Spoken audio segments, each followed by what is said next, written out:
قرآن میں کہا وَمَا لَكُمْ لَا تُقَاتِلُونَ فِي سَبِيلِ اللَّهِ، اور تم اللہ کے راستے میں نکل کر جہاد اور قتال کیوں نہیں کرتے؟ حتیٰ کہ زمین کے اوپر لوگوں کو اپنا غلام بنا دیا گیا ہے اور ان کے تمام حقوق کا استحصال کر دیا گیا ہے۔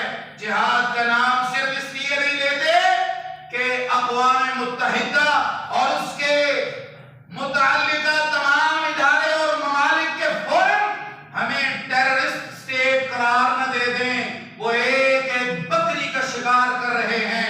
آپ کی نسل نو ان کی تہذیب کی دل دادا بن گئی ہے۔ آپ کا ٹی وی، آپ کی سکرین، آپ کی کیبل، آپ کے ادارے ان کی تہذیب کو آگے پروموٹ کرنے پر لگے ہوئے ہیں۔ سچائی اور دیانت آپ کے معاشرے میں نہیں ملتی۔ غریب غریب ہو رہا ہے، امیر امیر ہو رہا ہے، اور لوگوں کو باندھ کے اقوام متحدہ کے سامنے ایک پلیٹ میں جگڑ کر ڈال دیا گیا ہے۔ اسلام غلبے کے لیے آیا تھا۔ یہ زمین تمہارے رب کی ہے، اس کے اوپر اقتدار تمہاری ذمہ داری ہے۔ ان الارض یرثها عبادی الصالحون، زمین رب نے بنائی تھی، اس کے اوپر رب کے نیکوکار لوگوں کی حکومت ہونی چاہیے تھی۔ یہود و نصارہ کے باوجداد کو میرے اور آپ کے باوجداد نے دھول چٹائی ہے۔ روم کے اندر، فارس کے اندر بڑی بڑی امپائر کو آپ کے بڑوں نے زمین بوس کر دیا تھا، لیکن آج دوسری بڑی طاقت ہے مسلمان دنیا میں۔ ایک چھوٹا سا خطہ کشمیر جو قدرتی طور پہ تقسیم کے اندر پاکستان کا حصہ بننا تھا، انہیں انگریز کی معاونت کے ساتھ انہیں اپنے زیر نظر رکھا گیا ہے۔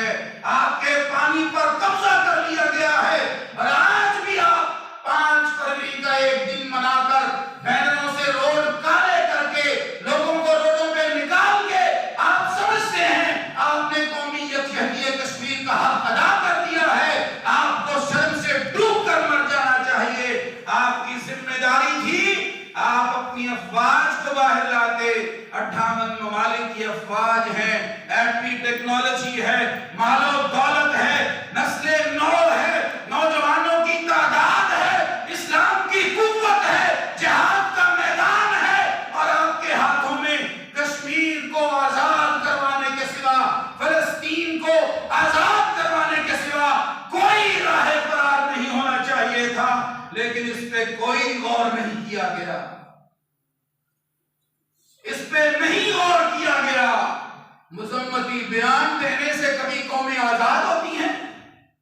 تیاری کر رکھو، آپ اپنی تیاری کر رکھو کہ آپ کے جو ملک ہیں بڑی تیزی کے ساتھ ان کے زیر تسلط اور زیر نگری جا رہے ہیں۔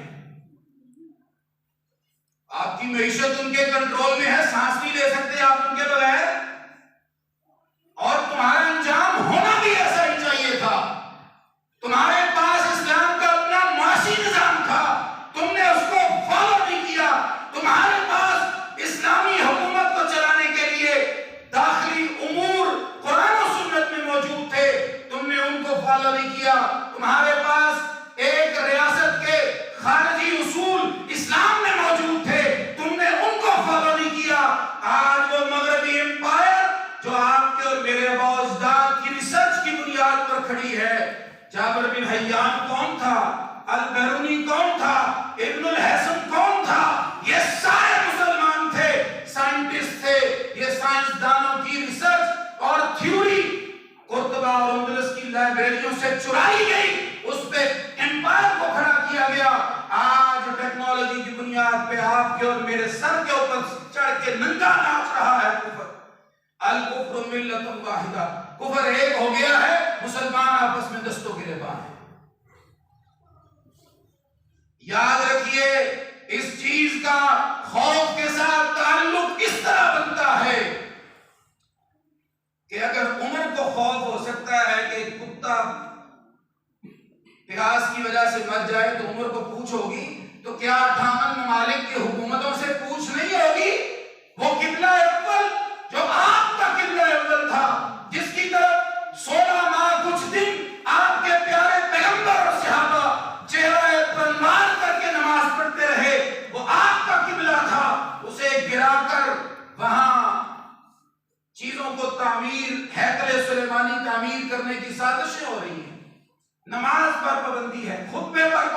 ہے، کشمیر کی اکثریت مسلمانوں کی ہے، لیکن ان کی ایک خصوصی حیثیت کو ختم کر کے انہیں پابند سلاسل کر دیا گیا ہے، انہیں غلام بنا دیا گیا ہے، اور ہم یہاں شادیانے بجا رہے ہیں۔